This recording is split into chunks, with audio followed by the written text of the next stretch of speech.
New Galaxy Broadcasting proudly presents Integrative Hermetic Health with Hugo Rodier, MD.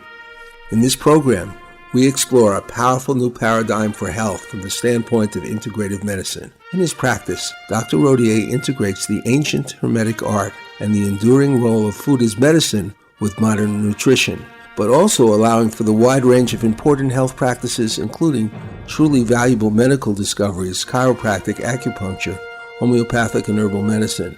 In this program, Hugo Rodier, an expert in intestinal health and nutrition, will help the audience discover an approach that focuses on actual cures, not the masking of the elegant simplicity of many health solutions for the sake of profit. Profit too long has been an overriding motive of the pharmaceutical companies, and sometimes, sadly, by many in the medical establishment today. Good morning, Doctor. Good morning, Johnny. How was your week? Peachy. You? Well, as I say, in our private conversation, I mentioned that I'm doing certain things that correspond to some of the information we're going to deal with when we get to discussions of things like the effect on weight control by high-intensity interval training, dietary changes, and restricting caloric intake through certain types of dietary restrictions. So that was my adventure, an adventure that was not necessarily totally successful, but still a bunch of experiments.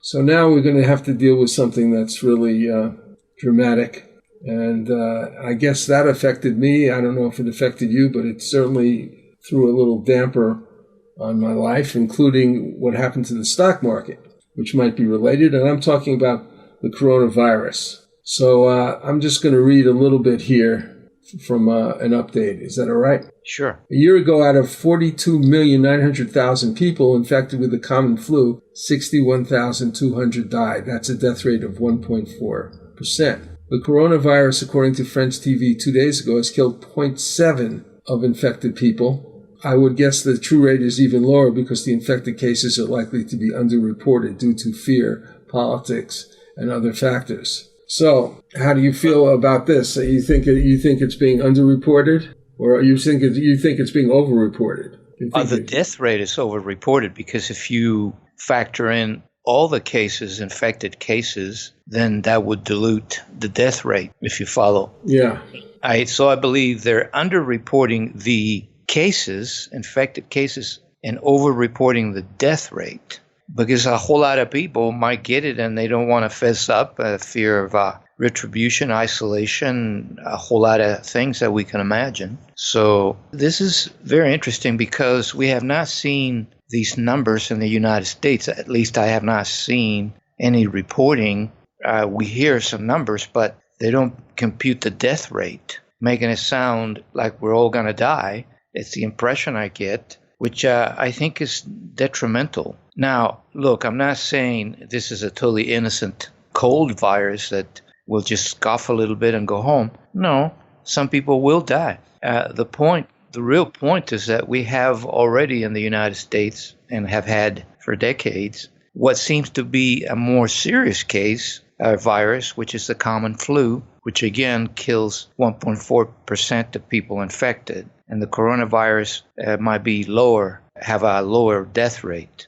And again, I'm not minimizing these deaths. It's just that we need to put things in perspective. I think that's healthy to do that. And so one has to wonder why we're not hearing this point of view very much. As much as I dislike Mr. Trump, his attempts to bring some perspective are not unsound. He's getting beaten up for it. Of course, I'm sure we could do a lot more, so it's not like I totally agree with the approach from the federal government. But there's a lot of question marks, and it's very interesting that in talking to my French friends, they have called this whole thing a saloperie, which means, translated to Spanish, caca todo. Really? If you get my drift. Yeah. Meaning that a whole lot of the French public just are not impressed with all this dramatics.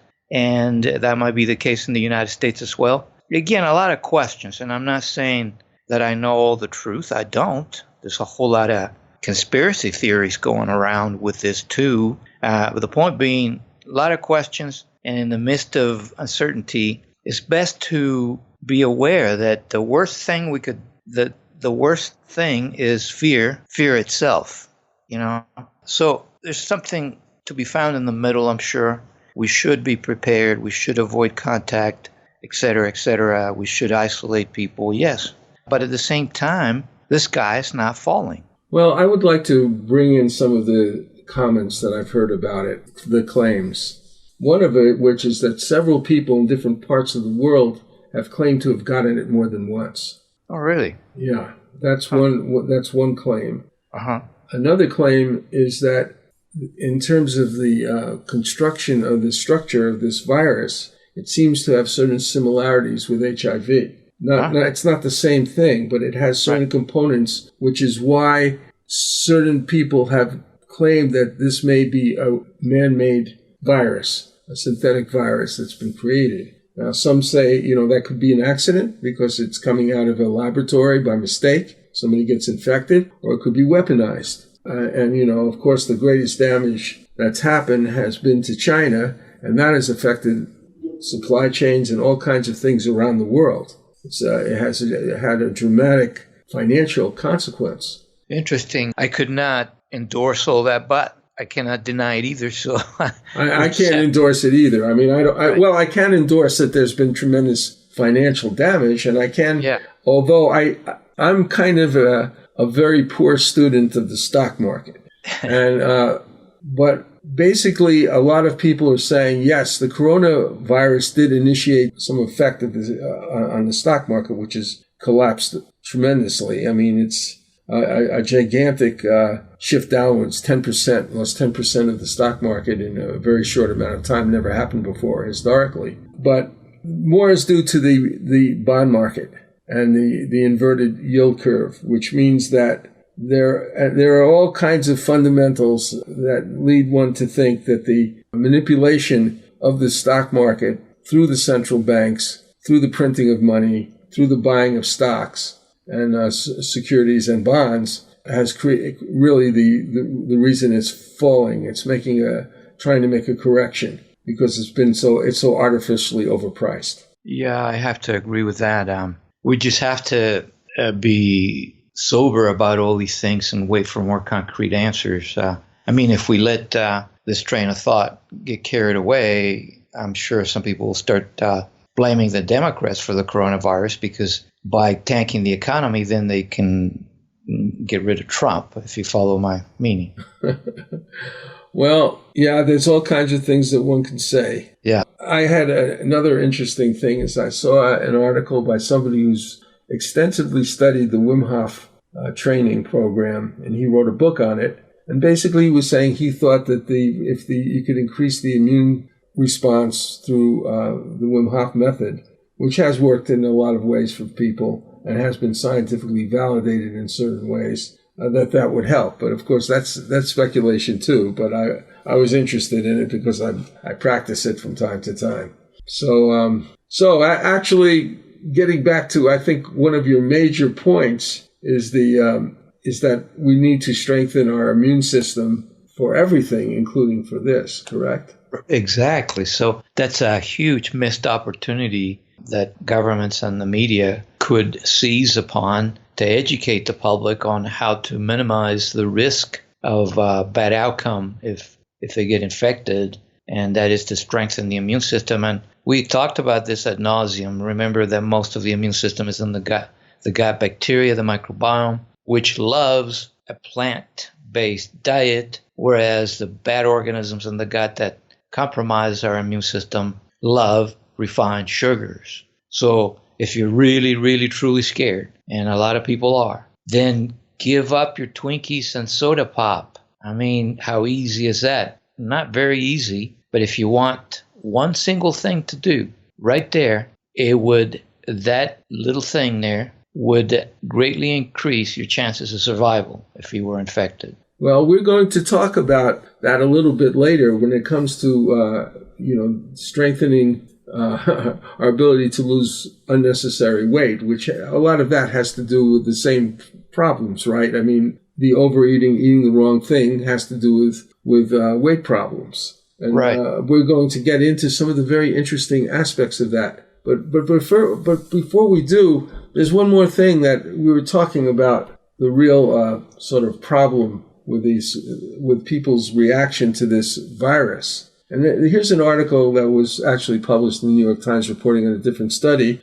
Belief in genetic predispositions may have a bigger impact on diet than actual genes. And it says the New York Times reports a new study by researchers at Stanford University suggests that one has a, quote, genetic predisposition to certain health characteristics, such as a low capacity for exercise or a tendency to overeat, may be associated with an increased likelihood of such behaviors, even if DNA does not actually contain the gene variants in question. And so this is a belief in your disposition. It's not real necessarily in terms of genes, but it can influence you. Exactly. So it's a good segue to the coronavirus thing, because the whole approach is one of fear right now. And so if you believe you're going to get infected and die, maybe you will.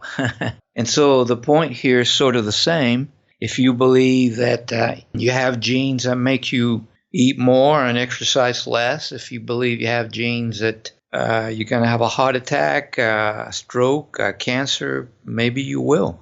Even though you may not have those genes. The power of the mind, it's just amazing. So many studies have been done about this, and of course the language gets in the way because there is no mind, there is no body. It's just one thing that we've divided because of poor understanding of reality. We have a very divisive way of thinking, polarized in many ways, even our own identity of who we are. We are always dividing reality. Here's God, here's us, here's the Democrats, here's the Republicans, here's them, here's us. And the same thing with our very body, with our very being. And so beliefs are incredibly important. And we make a meal out of this concept in our integrative show. That word right there, integration, is our calling card, our lead motif, if you will, for our radio show. That's why we sprinkle our show with politics, economics, anthropology, history, biology, psychology, philosophy, even religion.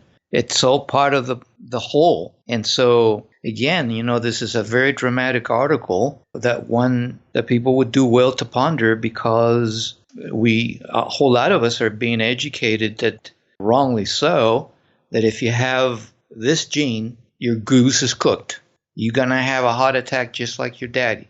Mm-hmm. And that's not true. You can mitigate those genetic bullets. You can reduce the risk. Of course, you might still have the heart attack. But if you do everything right, eat real well, exercise, I assure you that heart attack will not be as severe. Your chances of survival will be greater, et cetera, et cetera. So I don't mean to totally minimize genetic pull. It's just that it has to put in context and an integrative whole. And also you can overcome. If there is real genetics, it's possible in certain cases to overcome it through epigenetics. Exactly the point. Yes. So your thought means a lot.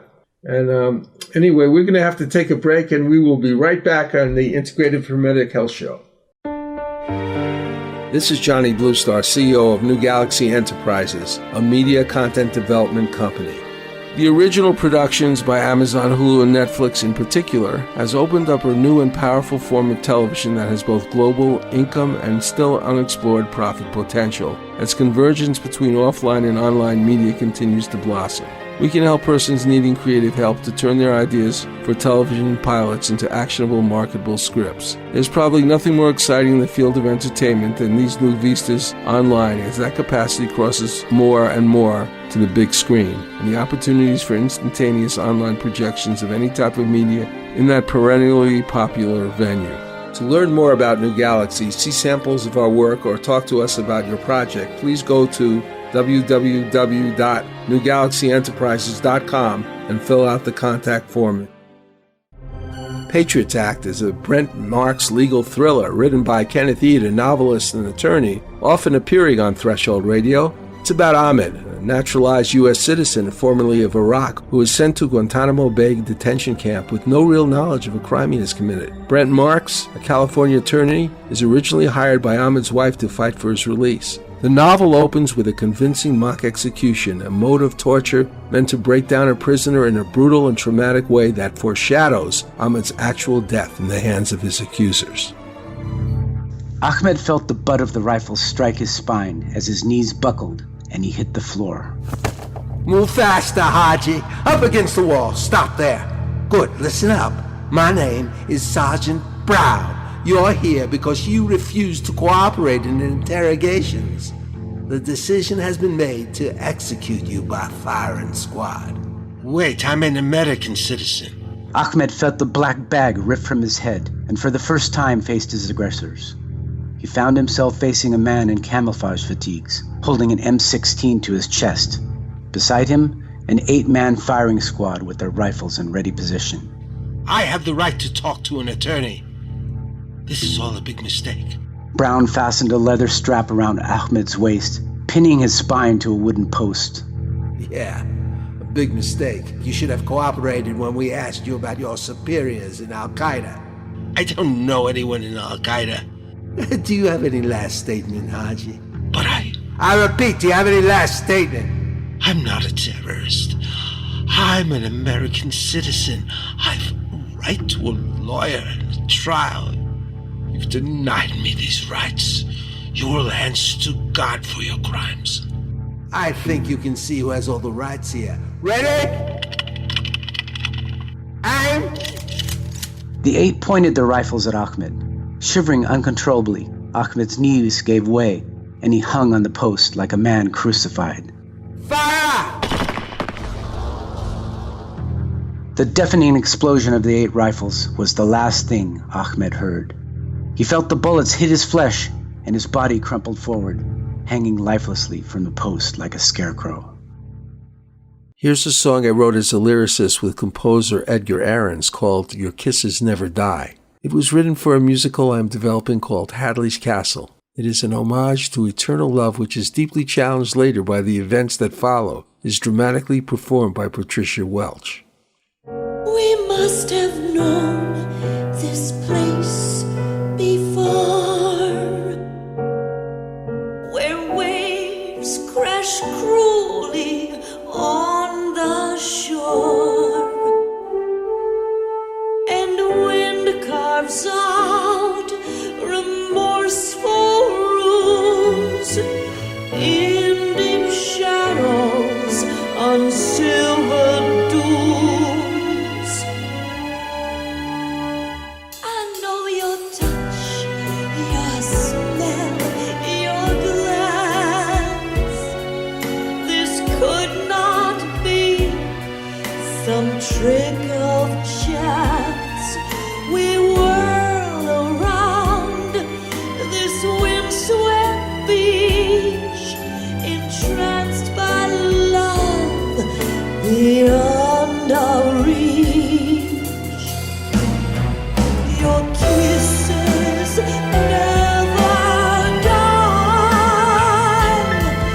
They live inside of me.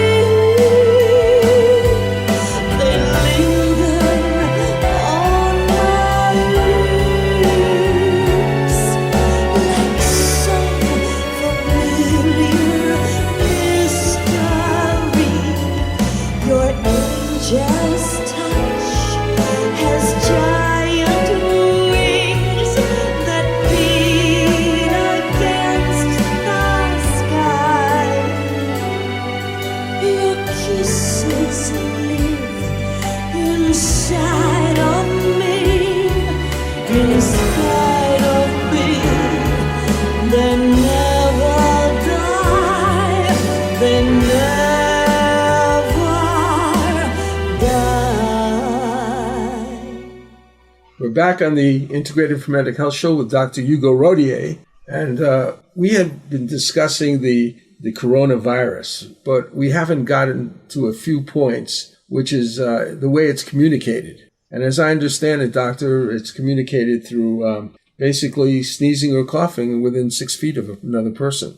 Yes, that's the main method of transmission. So we also know that because of this, it strikes mostly at the lungs. And just watching a report in the national news yesterday that scanning of the lungs with a CT or MRI is proving effective because the pattern of inflammation of the lungs due to the coronavirus is quite unique. Ah, that's interesting. Yeah, that's a lot of radiation, but might be worth doing if a diagnosis is nebulous. I must also say that most viruses, and for sure the coronavirus, we already know, survives on dry surfaces for 3 hours. So if somebody coughs and then in his hands or her hands and then touches a doorknob or some other surface, that doorknob it's going to be covered with live virus for 3 hours. So as we go out and about, and for sure the virus is coming to the United States,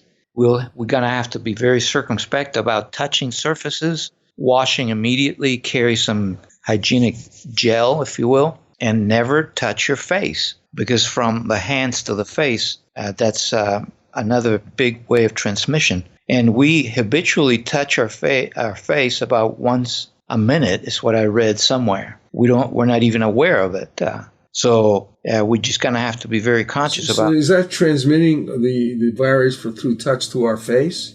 I mean, right, how does it get into the body? Why doesn't it get through the hands? From the hands to the face, and in the face, the most permeable surfaces are the nose and the eyes, which we touch frequently throughout the day unawares. So that's another thing to look for. Now, masks. You don't need a mask unless you're infected. Well, all right? Doesn't it keep you from being infected? No, it doesn't. But I thought it was through respiration that it comes into your body. Yeah, it just that's what I've been reading, that no, the virus will go right through the mask. Now, I see. Yeah, but if you are coughing yourself, a whole lot of that, the projectile saliva and all that, will be caught by the mask, and that's where the virus is, in the saliva. So, yeah, do get some masks, but you don't need them unless you're infected yourself. Well, another point that I've heard, and you can tell me if it's true, is that if you have to sneeze or cough, you should cough into your elbow. Right, or lift your T-shirt or shirt and cough into it. This is immensely dangerous. I mean, here's an example of it. Is that the airlines, the stock has gone down and airlines are just completely freaking out now. The tourist industry is going to be hurt, all because it's so easy to infect by being in close quarters with other people. Oh, yeah. Airplanes are like daycare centers, For viruses? Yeah, for every infection. And whole lot of people, after flying around, get home with some upper respiratory symptoms. Is common. Well, I think that we'll move on to another subject. All our subjects, since we're dealing with health and sickness, always are a little bit problematical emotionally. And it's important to, I think, have a certain sense when you're discussing these things as towards not going to the fear thing, but to the health thing, to the benefits of this knowledge, right? Right. Okay, this is about exposure to pesticides or metals may be linked to cardiovascular diseases. And I'm just going to read a short amount. This is very short anyway. Reuters reports that research suggests that workers who are exposed to pesticides or metals on the job may be significantly more likely to develop cardiovascular diseases. Investigators looked at data on occupational exposure to solvents, metals, and pesticides for more than 7,400 workers. That sounds substantial. The data indicated that individuals who were exposed to pesticides were more than twice as likely overall to have conditions like heart disease, heart failure, or arterial fibrillation. Meanwhile, metal exposure was associated with a fourfold increase in risk of arterial fibrillation. The findings were published in the journal called Heart. And you say, get the lead out and eat your veggies. Well, exactly. You want to maximize your body's ability to detoxify these chemicals once they enter the body, strengthen your microbiome, which in turn also detoxifies and juices up the liver's ability to detoxify. And these articles are worth repeating because there are a lot of people thinking that pesticides are harmless. Of course, they bought the potty line from Monsanto and their ilk. Better life through chemicals, right? And no, we need to remind people where we got pesticides from. Do you remember, Johnny? Pesticides. Yeah, where did we get them from? We get them from radioactive material? No, we get them, well, close. We get them from leftover nerve gas from World War I. Oh, yes, of course. II. I'm sorry. Yeah. So I was thinking of fluoride. That's what we're putting, that's right. That's what we're putting in our food, for heaven's sakes. Now, think about it. If they're powerful enough to kill one-cell organisms, bacteria, or more complex organisms made up of cells, if they're that toxic at that level, why would they not be toxic at our cellular level? We act like we're this big and mighty organism, which is nothing but a bunch of cells linked together, much like a bug or a bacteria. So the impact at the cellular level is the same. Now, we don't seem to get sick and die at the very moment of exposure, like the pesticides and the weeds. No, but being bigger, the damage still occurring at the cellular level, and it will show up not tomorrow, maybe next month or next year, but it will surely show up. And we've had the impression that pesticides might only hurt one organ, say the lungs because we breathe a lot of them, or the gut because we eat a lot of them. But articles like this remind you that pesticides will be toxic to every organ because we're talking about cellular damage. And the cells of the heart are the same as the cells of your lungs and the brain. They're just specialized a little bit. And so, yeah, we have very good evidence that pesticides, pollutants hurt our circulation just as much as any other organ. Wow, that's amazing. And a whole lot of high blood pressure can be traced to pesticides and heavy metals. My brother, a dentist, had high blood pressure there as a young man, and medications would not help him until I jumped in there and I helped him chelate mercury because he was exposed to a lot of mercury through amalgams. Wow. And so his blood pressure came right down. Wow. Yeah. That's great. Yeah. So, in fact, I still remember, I have to look it up, but the journal Science, a very good journal, not a medical journal, had on its cover the effect of heavy metals on circulation. Yet you still have doctors who will recoil and curse you if you so much bring up the word chelation. Uh-huh. Now, I understand their attitude because there are a lot of chelating doctors that are frauds and charge too much. But the concept of trying to get rid of heavy metals, whether you call it chelation or detoxification, I don't care, is sound. It should be done in the context of a regular visit, not a specific high-cost visit where they overtest you and overtreat you just to make more money. But look, you can chelate yourself over the counter. EDTA and DMSA, the most popular chelating agents of heavy metals, are over the counter. I wouldn't recommend people to just do it because, number one, you have to make sure you replace minerals because chelation will not only drag out lead and mercury and other heavy metals, but also healthy minerals like calcium, magnesium, zinc, manganese. Further, you don't want to chelate if your organs of detoxification are not good. Say you're constipated or your liver is overburdened with too many drugs. What good does it do you to shake loose heavy metals from your flesh, from your cells, if they cannot be properly eliminated thereafter? Think of dusting a rug. Well, it's good to do, but you better open up the windows and the door or do it outside, because if you don't, all you're doing by dusting that rug, it's just spreading all the dust and particles throughout the house, and you're not eliminating anything, so you can have problems. So the bottom line is, yes, heavy metals pollution will affect circulation, your brain as well. And if you want to work on it, best to do it through an integrated doctor. Very good. Thank you. And I'll look out for, I don't think I need to be chelated, but these poor people who are forced into a situation because they're exposed daily, like your brother was, to certain toxic substances like this, nobody's going to really usually tell them, right? Right.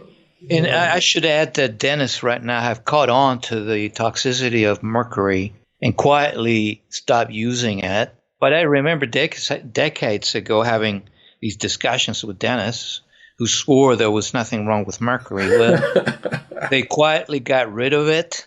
They didn't make a fuss because they didn't want to admit they'd been wrong. And now they have in their practices vacuum extractors to where they suck out a lot of the fumes that might be generated by removing mercury amalgams and dealing in any way with these heavy metals. They're not as exposed as they used to be. So they actually are cleaning up their ability to clean up mercury, right? Right. And I should say that no amalgam, no filling will last more than 20 years. So it's sort of a moot point. I still get patients saying, should I have my mercury amalgams removed? I say yes, but how long have you had them? Most of them will tell me 20, 25 years. I say, look, you're due to take them out. Any dentist will be glad to do it because they make more money. And just make sure that they have the equipment to do so without you and him or her, the dentist, breathing all the fumes generated by chiseling out, chipping away those old amalgams. And now they're into ceramics. I'm sure you've heard if you go to the dentist, you'll get a ceramic filling, which seem to be a whole lot healthier. Hope we don't discover a problem with them in the future. I mean, hey, the best thing is to quit eating sugar. That's why we get cavities. Well, with that very infrequent suggestion, we're going to go to our break. My company, New Galaxy Enterprises, is a California corporation specializing in the creation of media and promotional content. We are focused on original, innovative projects that are good for humanity. These projects could be nonfiction books or novels, fictional screenplays or documentary content, websites and website content, commercial advertising content for print, audio, or video products on the internet, television, or radio, musical scores for advertising, television, or film, video, audio editing, etc. We want to promote products and projects that support the environment, encourage a healthy experience in living, developing, nurturing, and useful technology, and offering platforms for positive, socially constructive entertainment or informative, transformative media. Our experience in creating a variety of products like this is rather vast, and we offer client-based and collaborative products, as well as the opportunity of active investors to join us in the creation and promotion of proprietary products, some of which are in latter stages of development. For more information, go to www.newgalaxyenterprises.com. That's www.newgalaxyenterprises.com. If you're interested in talking to us, just fill out the contact sheet and we will get back with you. If you're not fond of books, you may be interested in watching Dr. Rodier's slide presentation on his website, HugoRodier.com. That's HugoRodier.com. It lasts 48 minutes and explains the simple roots of all diseases with pictures and graphs that are easy to understand. The presentation includes basic principles of physics, philosophy, anthropology, and history to truly integrate the most vital pillars of human health. Here's another song from Hadley's Castle. I wrote the lyrics and Edgar Ahrens wrote and produced the music. It is the very antithesis of the last song. It is love gone very sour, very sad, very desperate. Patricia Welch's performance of this song has always seemed to me beyond belief.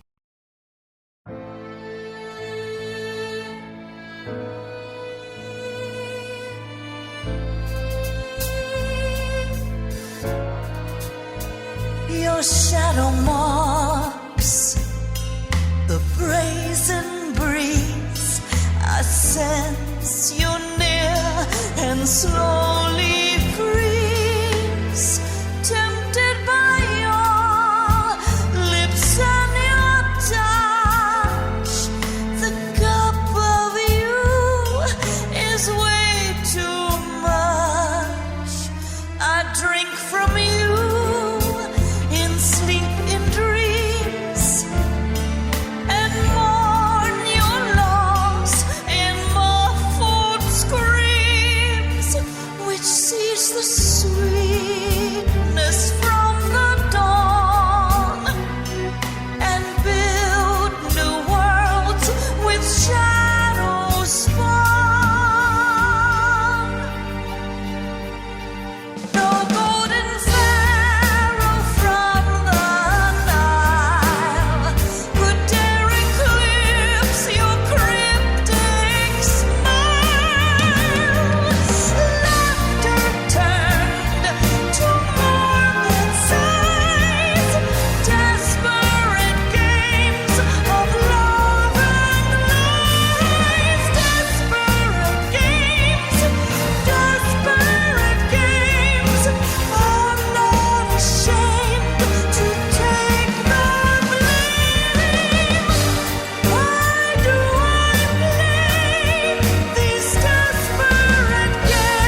You are gone. Each minute makes me more your pawn, encased in time's gray, painful shroud. The aftershocks of loss shriek loud. I miss you now, asleep, awake, with every breath I ever take. You've tied me with a velvet sash. My heart is strong, but can it last? No golden pharaoh from the Nile could dare eclipse your cryptic smile. Laughter turned to morbid sighs, desperate games of love and lies. Desperate games, desperate games. I'm not ashamed to take the blame. Why do I fool with desperate games? Why do I fool with desperate games? These desperate games.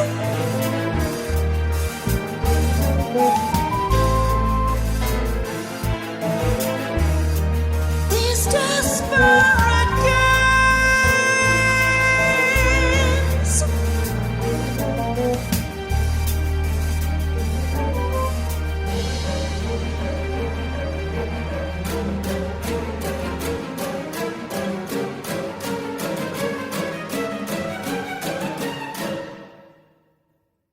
This is Johnny Bluestar. I assist Dr. Hugo Rodier in the Integrative Hermetic Health Show. And we're now going to focus on a topic that was a part of a special issue on Dr. Rodier's annual report on different articles, which is a special issue on weight loss and dairy. And I'm just going to read the very beginning of it. Is that all right, Doctor?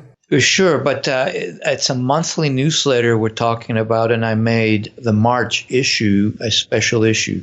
Right. Thank you. Nearly everyone has tried to lose weight. Often we fail or again regain the weight. Why? This issue features 2 full articles on this vexing problem. If you do not wish to study them, here is a brief summary. Decrease in activity, hormonal issues created by dieting, microbiome, gut bacteria imbalances, that is, stress and an addiction to refined sugars. Overcoming these obstacles is not really easy. Often we need professional help. And, this is going to tell us why, these articles, right? Right. I'd like to, again, read one thing here, and then I'd like to you to discuss it, okay? Okay. Why is it hard to lose weight and keep it off? For a moment, several years ago, it looked like we had an answer. In May 2016, the New York Times ran a front-page story of the findings from a study out of the U.S. National Institute of Diabetes and Digestive and Kidney Diseases. 14 reality shows contestants had been tracked for a half a dozen years after appearing on the program, The Biggest Loser. Remember that one? Yes. Did you ever see that? Yeah. Through dieting and very intensive exercise, each had lost at least 50 pounds during their time on the television series, and a couple had shed more than 200. But the follow-up study found they regained about 2/3 of what they lost on average. A handful ended up even heavier than when they first appeared on the television show. So we got a problem there, right? Right. So, they're saying that this is not too unusual. So people who shed their weight usually gain something back, correct? Correct. And how would you explain that? Well, I would encourage people to read that issue, that March newsletter, to study this, particularly if they're having problems. So that newsletter is already posted on my website, HugoRodier.com. So let's talk about it, but I think for better results, I urge you to study the article yourself. But in short, like I say in the preamble, there are many factors, two big ones. One, when we are yo-yoing up and down, it's a sign that our hormones are mixed up, and particularly ghrelin and leptin, which are hormones that come out of the stomach and the intestines to talk to the brain as far as how to metabolize. Because as you know, there's a huge brain-gut connection. And so a whole lot of this can be explained by these hormones being a bit mixed up. So that explains quite a lot. But it's worth mentioning right now that even this yo-yoing has benefits. So a whole lot of people give up thinking, well, I'm going to regain it. There's no gain here. I haven't profited at all. That is not true. So even though these people regain some of their weight, they still maintain a whole lot of health benefits. So you're still ahead of the game, even though you might regain some of that weight. So one big problem is the hormones, and I'm afraid that we still don't have an answer on how to cope with that. But I think there's a big hint in the other big problem that the article doesn't get into it in depth, and that is the microbiome.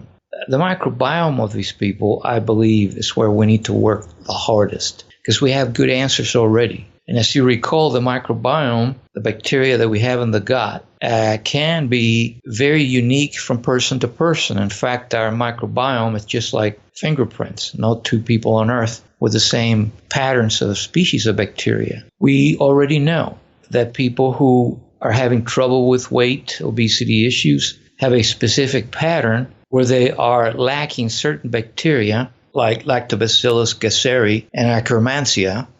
They seem to be lacking in people who easily put on weight. And so I believe that these microbiome changes also talk to the brain, to the satiety center, to tell us when we are full and when we're not, and also how to metabolize calories. As you know, the old dictum, calories in, calories out, has been totally put to bed, but you still find dietitians and doctors bringing it up as a dogma cast in stone. It is not. It's been shown to be wrong. You and I could eat the same amount of calories. You put on weight, I don't. Why? Because we have different microbiomes.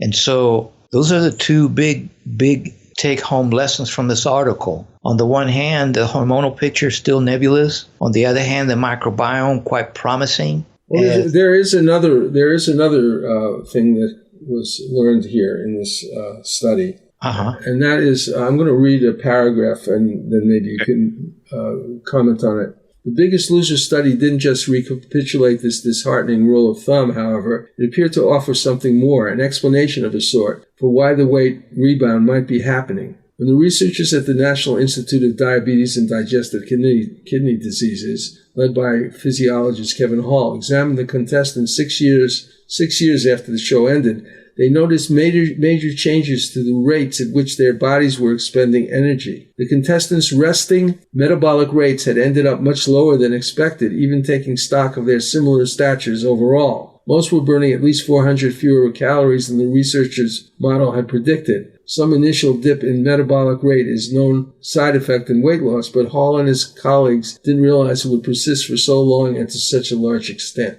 Right, that's what I meant, changes in metabolism. So that's why I want people to study this article and get into more details, but that's exactly what I was bringing up when I said metabolism. Our metabolism changes because of these hormones, because of the I see. Yeah, I didn't make the connection, but I see that. No, that's totally fine because it illustrates a big point I'm making. There's no way we're going to cover these articles in the limited amount of time we have, but we can only whet our listeners' appetite to study the details for themselves, especially if they're having trouble. Well, could you explain a little bit more about the metabolic rates? Sure. If they're lower, why are they? How does this reflect on their gaining weight? Yeah, well, think of an engine. Some are more efficient than others. Some require a whole lot of gallons of gas to get you from here to there. Others are more efficient, the gas mileage. So we all have a gas mileage, if you will. Some of us burn hotter than others. We call that metabolism. So if you're very efficient in your metabolism, you only need a little bit of energy to meet your caloric, your thermodynamic needs to fuel every cell of the body. And so any extra energy you consume is going to be stored. But if you're not so efficient, then you can eat all you want and you burn it all. You don't store any fat. These are the skinny people running around that eat everything that's not nailed down, and we all hate them, don't we? Oh, yeah. Yeah. Horrible people. Yeah, horrible people. I want to know if, okay, so I've been experimenting. We'll get into it later, the exercise component, but high intensity interval training, which I'm basically just doing 3 runs, 3 sprints, and getting really pushing it to the limit, then stopping, resting completely, then starting again, doing it 3 times. Now that should increase the metabolic rate, right? Well, sure. That's the second article. This special issue, March issue, has 3 articles. One on this metabolism thing, the other one on exercise, and the third on dairy. So let me just say about dairy, we might have to cover it some other day. Dairy, the upshot of the article, does not do a body good, period. Now, let's get back to the exercise article. Again, 3 big articles in that special issue. The exercise article tells you that it's critical to exercise, but not so much how you do it. Now, you told me your own program, go with it. In fact, that's a big point in the article. Well, it's it's easier. I mean, exactly. I don't have to think about anything. Exactly. And I have actually, I've done sort of my own little movements. Like if I can't go anywhere, I just do some sort of random crazy movements until I get out of breath. That's fine, totally. It just, the point is you got to do something, and you got to do something you believe in that's sustainable and practical. In fact, even just getting up off your chair for 2 minutes every 30 minutes can be just as good. So don't just sit there. Inactivity is the worst thing. So that's what I tell people. 30 minutes down, up for 2. At the office, go get your own damn coffee. Get up often. Think of an excuse to get up off your chair at work or at home. Get up when a commercial comes up or just don't sit there. And so the big thing about exercise, which improves your metabolism, just like you said, again, it has to be something practical that you like, that you can sustain. That's why I make a little bit of fun of people that show up at spas January 1st.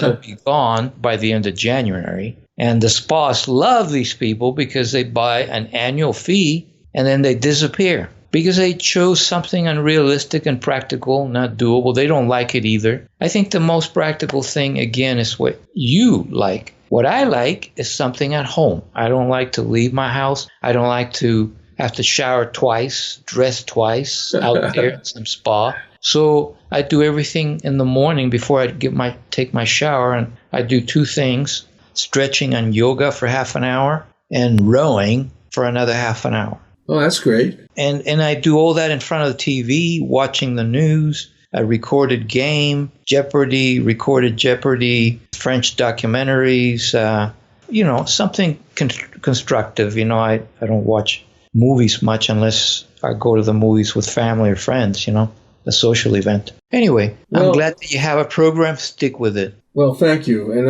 I guess it's time to say goodbye. Perhaps next week we can get to some more of this monthly newsletter, because the next article is just so fabulous. So thank you very much. Thank you, Johnny. You have a good week. You too. The Coalition is a unique project designed to empower its members both individually and collectively. Besides individual empowerment, its broader focus is on the restoration, protection, and enhancement of citizen and human rights throughout the world through the aid of its members. As this project is centered in the United States, our first task is to create a website and social network infrastructure to promote collective efforts to take back our rightful control as citizens over our government as designed by our founding fathers. Although we must begin with the social network restricted to United States citizens, the organization will also host a global dialogue for the discussion of human rights by citizens of democratic nations throughout the world. If you're interested, please check us out in the GoFundMe.com website, entering in the search field the Coalition for Planetary Empowerment. That is, go to GoFundMe.com and enter in the search field the Coalition for Planetary Empowerment. For more information about Dr. Rodier's practice, books, blogs, and newsletters, contact Hugo Rodier, MD, at www.hugorodier.com. That's HUGORODIER.com. We go out with another song from Hadley's Castle, performed by Patricia Welch. It is a song of difficult but profound reconciliation. I wrote the lyrics, and Edgar Ahrens wrote the music and produced the song.